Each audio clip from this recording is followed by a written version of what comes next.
Hotel में नाश्ता कर सुबह 9:30 बजे आज हम चलते हैं लक्ष्मी विलास पैलेस। होटल से हम केवल 30 मिनट के अंदर पहुंच जाएंगे। लक्ष्मी विलास पैलेस कोल्हापुर के छत्रपति राजर्षि शाहू महाराज का जन्म स्थान है। 26 जून 1874 को उनका जन्म कोल्हापुर जिले के कागल गांव के घाटगे परिवार में हुआ था। उनका नाम यशवंतराव घाटगे था। उनके पिता जयसिंहराव घाटगे गांव के मुखिया थे और उनकी मां राधाबाई मुधोल शाही परिवार से थी। युवा यशवंतराव जब केवल 3 वर्ष के थे तब उन्हें दुर्भाग्यवश अपनी मां को खो दिया। उनकी शिक्षा की देखरेख उनके पिता ने 10 साल की उम्र तक की थी। फिर उन्हें कोल्हापुर की रियासत के राजा शिवाजी चौथे की विधवा रानी आनंदीबाई ने गोद लिया था।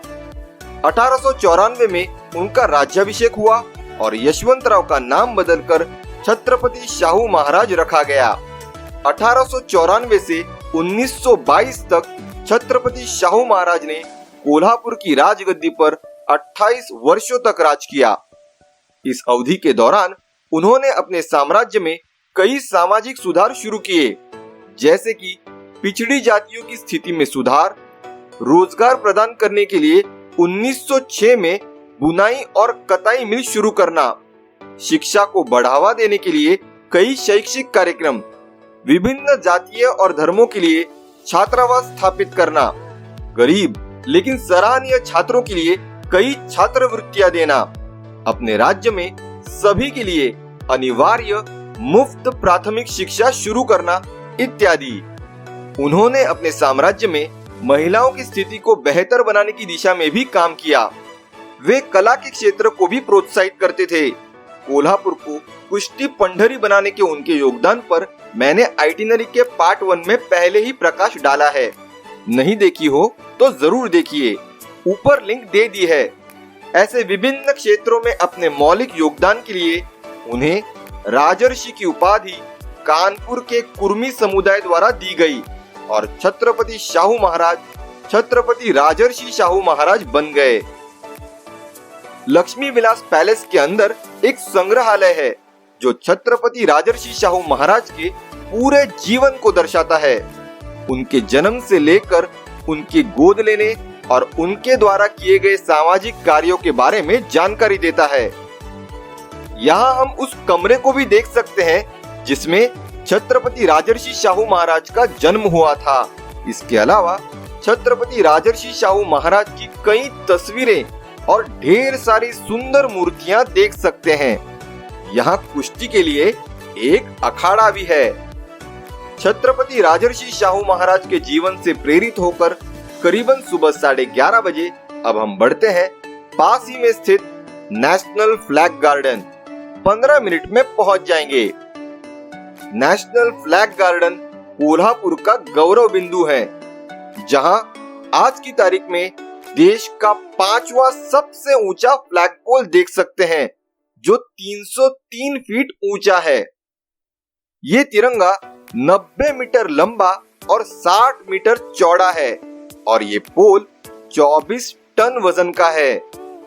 ये ध्वज डैनियल पॉलिस्टर नामक कपड़े से 9 स्टिचेस तकनीक का उपयोग कर निर्माण किया गया है। कहते हैं इस तकनीक से झंडा फटता नहीं है। 1 मई 2017 अर्थात महाराष्ट्र दिन को महाराष्ट्र के तत्कालीन मुख्यमंत्री देवेंद्र फडणवीस द्वारा इसका उद्घाटन किया गया था। समारोह में उनके साथ कई वरिष्ठ कैबिनेट मंत्रीगण और बॉलीवुड अभिनेता अक्षय कुमार भी शामिल थे। नेशनल फ्लैग गार्डन के इस ऊंचे झंडे को लहराता देख हर भारतीय का सीना गर्व से फूल जाता है। झंडा ऊंचा रहे हमारा, विजयी विश्व तिरंगा प्यारा, भारत माता की जय। नेशनल फ्लैग गार्डन से करीबन दोपहर 12:30 बजे चलिए अब पेट पूजा की व्यवस्था करते हैं। तो चलिए चलते हैं पास ही में स्थित होटल गोकुल रेस्टोरेंट। आधे घंटे के अंदर पहुंच जाएंगे। 50 से अधिक वर्षों से कार्यरत होटल गोकुल एक साउथ इंडियन रेस्टोरेंट है जो उत्कृष्ट शाकाहारी भोजन प्रदान करता है। रेलवे स्टेशन और सेंट्रल बस स्टैंड के पास स्थित ये होटल यात्रियों के बीच काफी प्रसिद्ध है। इनके कर्मचारी काफी विनम्र और उत्तम सेवा प्रदान करते हैं। होटल गोकुल अपनी उच्चतम सफाई और हाइजीन के लिए खास प्रसिद्ध है। होटल गोकुल अपनी विविध थालियों के लिए जाना जाता है। महाराष्ट्रीय थाली, दक्षिण भारतीय थाली और गोकुल स्पेशल थाली बहुत लोकप्रिय है। थाली के अलावा होटल गोकुल की पाव भाजी और दही मिसल की भी बहुत चर्चा है। जरूर ट्राई करें। इनकी कीमतें भी बहुत रीजनेबल है, जो इसे एक पैसा वसूल ऑप्शन बनाती है। होटल गोकुल में खाना खाने के बाद हम होटल लौटेंगे। आधे घंटे के अंदर पहुंच जाएंगे। खाना खाने के बाद थोड़ी देर आराम कर सकते हैं, या अगर आप चाहें तो होटल में मौजूद विविध सुविधाओं का भी आनंद ले सकते हैं। शाम करीबन 5 बजे हम चलेंगे कोल्हापुर के प्रसिद्ध रंकाळा लेक। आधे घंटे में पहुंच जाएंगे। रंकाळा झील कोल्हापुर का एक बहुत प्रसिद्ध पर्यटन स्थल है। ये झील 202 हेक्टेयर के विशाल क्षेत्र में फैली हुई है और 35 फीट गहरी है। सुरम्य रंकाळा झील का निर्माण कोल्हापुर के छत्रपति राजवंश द्वारा किया गया था। 8वीं शताब्दी से पहले ये जगह सिर्फ एक पत्थर की खदान थी, जहां से जैनियों के अनुसार अंबाबाई के मंदिर सहित राजा गंडरादित्य द्वारा निर्मित 360 जैन मंदिरों के निर्माण हेतु पत्थरों की आपूर्ति की गई थी। 9वीं शताब्दी में इस स्थान पर आए एक भयंकर भूकंप के कारण खदान में कुछ संरचनात्मक परिवर्तन हुए, जिस कारण भूमिगत स्रोत खुलने से इस खदान में पानी जमा होने लगा। वही संचित जल आज की प्रसिद्ध रंकाळा झील है। रंकाळा झील के पश्चिमी तट पर शालिनी पैलेस है, जिसे 1931 से 34 के बीच उस दौरान के 8 लाख रुपए की लागत से बनाया गया था और कोल्हापुर की राजकुमारी शालिनी राजे के नाम पर रखा गया था। जटिल नक्काशी से सुसज्जित शालिनी पैलेस काले पत्थर और इटालियन संगमरमर से बना है। महल ढेर सारी हरियाली और सुंदर बगीचों से घिरा हुआ है। 1987 में इस सुंदर महल को 3 स्टार होटल में तब्दील कर दिया गया। शालिनी पैलेस को कई फिल्मों की शूटिंग में भी इस्तेमाल किया गया है। भारी आर्थिक नुकसान के कारण वर्ष 2014 में इसे बंद करना पड़ा और नगर पालिका के स्वाधीन कर दिया गया। वर्तमान में ये पर्यटकों के लिए बंद है, इसीलिए हम इसकी खूबसूरत वास्तुकला को केवल बाहर से ही देख सकते हैं। रंकाळा झील के परिसर में 3 उद्यान है: जूना रंकाळा, पद्मराजे उद्यान या पदपथ और शाहू स्मृति उद्यान। शाहू स्मृति उद्यान में ढेर सारे खेल होने के कारण बच्चों में बहुत प्रसिद्ध है। इसके अलावा झील को निहारते हुए बैठने की भी काफी बढ़िया व्यवस्था है। इसीलिए रंकाळा झील को कोल्हापुर का मरीन ड्राइव भी कहा जाता है। रंकाळा में आपके मनोरंजन के लिए घुड़सवारी और नौका विहार भी उपलब्ध है। झील में कई बतख और विविध सुंदर पंछी दिखाई पड़ते हैं। सचमुच इस विशाल झील में नौका विहार करना एक सुखद अनुभव प्रदान करता है। रंकाळा झील के पूर्व में संध्या मठ स्थित है। पत्थर की अद्भुत संरचना वाला ये एक प्राचीन मंदिर है। पुरातन काल में ब्राह्मण यहाँ संध्योपासना करने आते थे, इसीलिए इसे संध्या मठ कहा जाता है। संध्या मठ पानी के नीचे डूबा है और केवल गर्मी के मौसम में थोड़ा बहुत दिखाई देता है, जब पानी का स्तर कम होता है। इस संरचना के अंदर एक शिवलिंग और भगवान गणेश की प्रतिमा देखी जा सकती है, लेकिन ये मंदिर के प्रमुख देवता नहीं लगते। कहा जाता है इसी जगह पर रंक भैरव का मंदिर हुआ करता था। रंक भैरव देवी श्री महालक्ष्मी के रक्षक थे, जिन्होंने राक्षसों के खिलाफ लड़ाई में महालक्ष्मी जी की बहुत मदद की थी। रंक भैरव जी का ये मंदिर दरअसल झील के किनारे था, लेकिन समय के साथ झील के पानी का स्तर बढ़ गया और मंदिर धीरे धीरे डूबने लगा। आज की तारीख में यहीं से कुछ 1 किलोमीटर की दूरी पर रंक भैरव जी का एक मंदिर है। तो ऐसा संभव है कि यही संध्या मठ दरअसल रंक भैरव का ओरिजिनल मंदिर है। और जैसे जैसे झील के पास स्थित इस मंदिर में पानी का स्तर बढ़ता गया, तब स्थानीय लोगों ने ही थोड़ी दूरी पर रंक भैरव जी का नया मंदिर निर्माण कर मुख्य मंदिर से मूर्ति का स्थलांतर किया। रंक भैरव जी के नाम से ही इस झील को नाम मिला रंकाड़ा। संध्या मठ से मनमोहक सूर्यास्त दिखाई देता है। सूर्यास्त के पश्चात रंकाड़ा झील का दृश्य दिल को छू लेने वाला है, क्योंकि झील के चारों ओर के परिसर का प्रतिबिंब झील के साफ पानी में बहुत जबरदस्त दिखाई देता है। रंकाड़ा झील की अपनी चौपाटी भी है, जहां कई खाद्य स्टॉल मौजूद हैं। यहां आप स्वादिष्ट स्ट्रीट फूड जैसे चटकदार चाट, चाइनीज, आइसक्रीम और ढेर सारे आइटम का आनंद ले सकते हैं। यहाँ पर मिलने वाली एक अलग ही किस्म की बासुंदी चाय का स्वाद जरूर चखिए। आज हम कोई रेस्टोरेंट नहीं जाएंगे, तो ऐसे ही कुछ चटर पटर चाट वगैरह खाएंगे और एंजॉय करेंगे। चाट से याद आया, कोल्हापुर में राजा भाऊ की भेल बहुत प्रसिद्ध है, जो यहीं पास में कुछ 2 किलोमीटर की दूरी पर खाऊ गली में स्थित है। राजा भाऊ की भेल में मसालों और भेल मिक्सचर का परफेक्ट कॉम्बिनेशन होता है। भेल बनाने के लिए ये जो मुरमुरे का उपयोग करते हैं, वो एकदम ताजा और कुरकुरे होते हैं। राजा भाऊ भेल में स्वच्छता भी अच्छी तरह से बनाई रखी है। यहाँ भेल की कई किस्में उपलब्ध है। मेरी माने तो इनकी भेवड़ा भेल जरूर ट्राई करें, आपको बहुत पसंद आएगी। राजा भाऊ भेल में फैमिली पैक्स के रूप में पार्सल सुविधा भी उपलब्ध है। यदि आप अन्य शहरों में रहने वाले किसी व्यक्ति को भेल भेजना चाहते हैं, तो ये फैमिली पैक्स बहुत काम आते हैं, क्योंकि ये पैक कुछ दिनों तक चलते हैं। उन्हें कैसे तैयार और स्टोर कर सकते हैं, ये जानकारी स्वयं राजा भाऊ भेल के मालिक बताते हैं। एक बात का विशेष ध्यान रहे कि यहाँ पार्किंग के लिए कोई खास जगह नहीं है।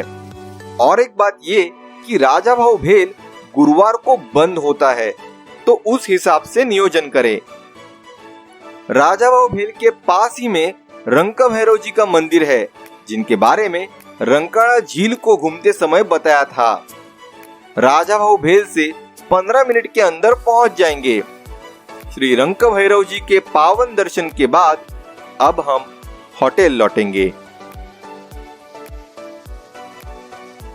होटल में नाश्ता कर सुबह 9 बजे आज हम चलेंगे न्यू पैलेस। होटल से हम केवल आधे घंटे में सुबह करीबन 9:30 बजे तक पहुंच जाएंगे। न्यू पैलेस को महाराजा पैलेस या श्री छत्रपति शाहू संग्रहालय भी कहा जाता है। कोल्हापुर आइटिनरी के पार्ट 1 में जब हमने भवानी मंडप देखा, तब मैंने आपको पुराने राजवाड़ा के बारे में बताया था। काफी साल वहां रहने के बाद कुछ ही दूरी पर 1888 में एक ब्रिटिश वास्तुकार मैंट के डिजाइन पर न्यू पैलेस बनवाया गया। न्यू पैलेस की वास्तुकला राजस्थानी, गुजराती और जैन स्थापत्य शैली का एक अद्भुत मिश्रण है। महल की इमारत को काले और पॉलिश पत्थर से एक अलग ही शाही रूप मिलता है। 1877 से 1884 तक न्यू पैलेस को पूरा करने में लगभग 7 साल लगे और उसकी लागत उन दिनों की लगभग 7 लाख रुपए थी।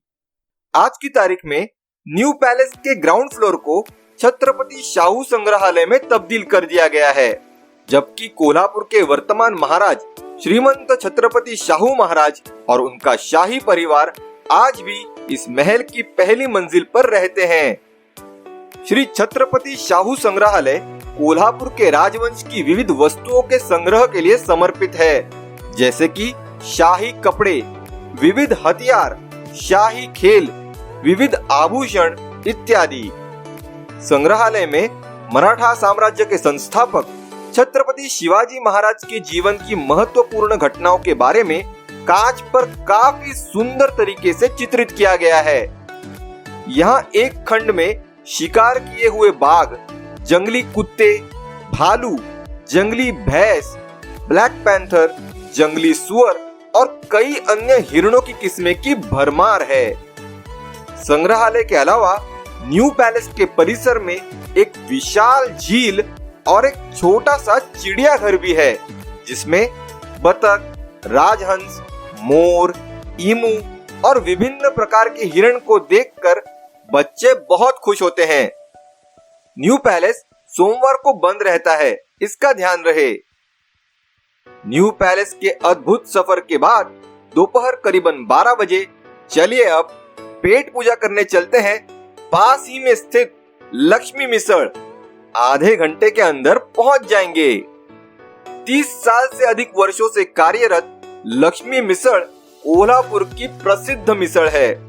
यहाँ की मिसळ घर पर बने 17 से 18 मसालों का उचित प्रमाण में उपयोग करके बनाई जाती है, जिस कारण ये बच्चों से लेकर बुजुर्गों तक सबको भाती है। लक्ष्मी मिसळ को गर्मा गर्म परोसा जाता है। मिसळ के साथ ही यहाँ पर मिलने वाले प्याज के पकोड़े भी जरूर ट्राई करें। विविध पेयों में चाय, सोल कढ़ी, छाछ, कोकम, नींबू पानी और सॉफ्ट ड्रिंक्स उपलब्ध है। बहुत ज्यादा प्रसिद्ध होने के कारण आपको कुछ समय प्रतीक्षा करनी पड़ सकती है, लेकिन लक्ष्मी मिसळ को बिल्कुल भी मिस न करें। कोल्हापुर की स्वादिष्ट मिसळ का आस्वाद लेने के बाद दोपहर करीबन 2 बजे अब हम चलते हैं टाउन हॉल म्यूजियम। आधे घंटे के अंदर पहुंच जाएंगे। कोल्हापुर में टाउन हॉल एक लोकप्रिय इमारत है, जिसे ब्रिटिश इंजीनियर चार्ल्स मैंट द्वारा 1872 से 1876 के दौरान बनाया गया था। ये इमारत यूरोपीय नियो गॉथिक वास्तुकला को प्रदर्शित करती है। पुरातत्व विभाग के डॉक्टर HD संकलिया और डॉक्टर MG दीक्षित कोल्हापुर के पंचगंगा घाट के पास स्थित ब्रह्मपुरी नामक एक पहाड़ी पर खुदाई कर रहे थे, जब उन्हें सातवाहन और शिलाहारा बहामनी अवधियों से संबंधित ढेर सारे अवशेष मिले। इस अद्भुत खोज को उचित तरीके से रखने के लिए एक जगह की जरूरत थी। इस कारण टाउन हॉल को निर्माण किया गया। संग्रहालय काफी बड़ा है। ग्रीक देवता पोसिडोन की मूर्ति, मिट्टी के प्राचीन बर्तनों के टुकड़े, सिक्के और मनका आप संग्रहालय में देख सकते हैं। इनके अलावा 18वीं शताब्दी के 2 प्रभावशाली यूरोपीय तोप, विविध धातुओं की कलाकृतियां, हाथी दांत और चंदन की बनी मूर्तियां, खेल के पासे, सजावटी बर्तन और टेराकोटा से बने संगीत वाद्य यंत्र भी देख सकते हैं। प्रसिद्ध चित्रकार कला महर्षि बाबूराव पेंटर की पेंटिंग्स भी आप यहाँ देख सकते हैं। संग्रहालय की एक गैलरी तो संपूर्णतः विविध प्रकार के हथियारों के प्रदर्शन के लिए समर्पित है। टाउन हॉल म्यूजियम एक सुंदर बगीचे से घिरा हुआ है। यहाँ आप दुर्लभ पौधे और वनस्पति जैसे कि रबर, कैलाशपति और सीता अशोक देख सकते हैं। टाउन हॉल के परिसर में एक सुंदर फवारा भी है, जिसमें पानी का एक कुंड और छत्रपति शिवाजी महाराज की संगमरमर की प्रतिमा है। टाउन हॉल म्यूजियम भी सोमवार और सार्वजनिक छुट्टियों दरमियान बंद होता है, इसका ध्यान रहे। टाउन हॉल म्यूजियम से करीबन दोपहर 4:30 बजे अब हम बढ़ेंगे पास ही में स्थित पंचगंगा घाट की ओर। 15 मिनट के अंदर पहुंच जाएंगे। पंचगंगा नदी पश्चिमी महाराष्ट्र से होकर बहने वाली एक महत्वपूर्ण नदी है। कासारी, कुंभी, तुलसी, भोगावती और गुप्त हो चुकी सरस्वती, इन 5 नदियों का संगम पंचगंगा नदी बन बहती है। पंचगंगा नदी की शुरुआत पास ही में स्थित प्रयाग चिखली गांव से होती है। गंगा, गोदावरी, ब्रह्मपुत्र के बाद देश की चौथी सबसे बड़ी नदी कृष्णा नदी की पंचगंगा नदी एक प्रमुख सहायक नदी है, जिसके साथ ये कोल्हापुर के नरसोबावाड़ी नामक गांव में मिलती है। कृष्णा नदी का स्रोत महाबलेश्वर में है, जिसके बारे में मैंने महाबलेश्वर की आइटिनरी में बताया है। महाबलेश्वर की आइटिनरी नहीं देखी हो तो ऊपर लिंक दे दी है, जरूर देखिए। पंचगंगा घाट इसी पंचगंगा नदी के किनारे बना एक चौड़ा घाट है। पंचगंगा घाट और पास ही में स्थित ब्रह्मपुरी पहाड़ी प्राचीन कोल्हापुर का हिस्सा है, जिसके बारे में मैंने टाउन हॉल म्यूजियम की सैर करते समय बताया था। घाट के आसपास कई छोटे बड़े प्राचीन मंदिर हैं। यहाँ भी कुछ मंदिर नदी में डूबे हुए स्थिति में हैं। रंकाड़ा के जैसे ही ये मंदिर भी किसी समय नदी के किनारे हुआ करते थे, लेकिन समय के साथ जब नदी के पात्र का विस्तार हुआ, वैसे ये धीरे धीरे पानी में समा गए। परिसर में कोल्हापुर के शाही परिवार की स्मृति में समाधि मंदिरें भी हैं। पंचगंगा घाट से खासकर शाम के समय बहुत ही मनोरम परिदृश्य दिखाई देता है और इसे कई प्रसिद्ध चित्रों में चित्रित किया गया है। पंचगंगा घाट पर अब शांति से बैठकर ताजी हवा के साथ मनमोहक सूर्यास्त का आनंद ले सकते हैं। सूर्यास्त के बाद पंचगंगा घाट से शाम करीबन 7 बजे तक चलिए अब चलते हैं होटल वामन गेस्ट हाउस। आधे घंटे के अंदर पहुंच जाएंगे। होटल वामन गेस्ट हाउस 3 पीढ़ियों से चला आ रहा एक बहुत पुराना बढ़िया सी फूड रेस्टोरेंट है। पिछले 50 वर्षों से प्रसिद्ध होटल वामन गेस्ट हाउस मूल संस्थापकों की तीसरी पीढ़ी द्वारा चलाया जाता है। होटल में बैठने की एक बहुत ही सिंपल व्यवस्था है, लेकिन वे उत्कृष्ट मालवणी व्यंजन परोसते हैं। उनकी फिश थाली पूरे कोल्हापुर में प्रसिद्ध है और उनकी दरें भी काफी रीजनेबल है। होटल वामन गेस्ट हाउस की पापलेट, सुरमई, प्रॉन्स, मांदेली और बोम्बिल फ्राई आपको जरूर ट्राई करना चाहिए। भोजन के बाद सोल कड़ी तो बनती ही है। वामन गेस्ट हाउस में खाना खाने के बाद हम होटल लौटेंगे। 15 से 20 मिनट के अंदर पहुंच जाएंगे। होटल में नाश्ता कर सुबह 9:30 बजे आज हम चलते हैं सिद्धगिरी मठ, जिसे कनेरी मठ भी कहा जाता है। सिद्धगिरी मठ होटल से कुछ 12 किलोमीटर की दूरी पर है और हम 45 मिनट के अंदर करीबन सुबह 10:15 बजे तक पहुंच जाएंगे। 5 से 12 वर्ष के बच्चों के लिए प्रवेश शुल्क 70 रुपए है, तो उससे अधिक आयु के व्यक्ति के लिए 150 रुपए है। सिद्धगिरी मठ देश के प्राचीनतम मठों में गिना जाता है। सिद्धगिरी मठ के परिसर में सिद्धगिरी ग्राम जीवन संग्रहालय एक प्रमुख आकर्षण है। विशाल क्षेत्र में फैली ये जगह भारतीय ग्रामीण जीवन की झलक दिखलाती है। 300 से अधिक प्रतिमाओं को प्रदर्शित करने वाले इस संग्रहालय में बाहरी आक्रांताओं के आक्रमण से पहले के आत्मनिर्भर भारतीय गांव को चित्रित किया गया है। संग्रहालय कुम्हार, चमार, नाई, लोहार, दर्जी, सुनार और ऐसे विविध प्रकार के लोगों की जीवन शैली को बहुत ही सुंदर तरीके से दर्शाती है। अनाज की बुआई से लेकर घर में अनाज के आगमन तक की सभी प्रक्रियाओं को इन प्रतिकृतियों के माध्यम से दिखाया गया है। ये प्रतिमाएं एकदम जीवित लगते हैं। प्राचीन भारत कितना समृद्ध था, इसकी एक झलक हमें इस संग्रहालय में मिलती है। उदाहरण के लिए एक पेड़ के नीचे महर्षि पतंजलि को प्राचीन शैली में कक्षा लेते दिखाया गया है, तो कुछ ही दूरी पर महर्षि कश्यप को एक रोगी का इलाज करते दिखाया गया है। यहाँ महर्षि कणाद को वैज्ञानिक शोध में लीन देखा जा सकता है, तो वही महर्षि वराहमिहिर ग्रह नक्षत्रों की दुनिया से अपने शिष्यों को अवगत कराते नजर आते हैं। इनके अलावा विभिन्न भारतीय पौराणिक कथाओं को इन प्रतिमाओं के माध्यम से दर्शाया गया है। संग्रहालय में एक पुराना शिव मंदिर भी है।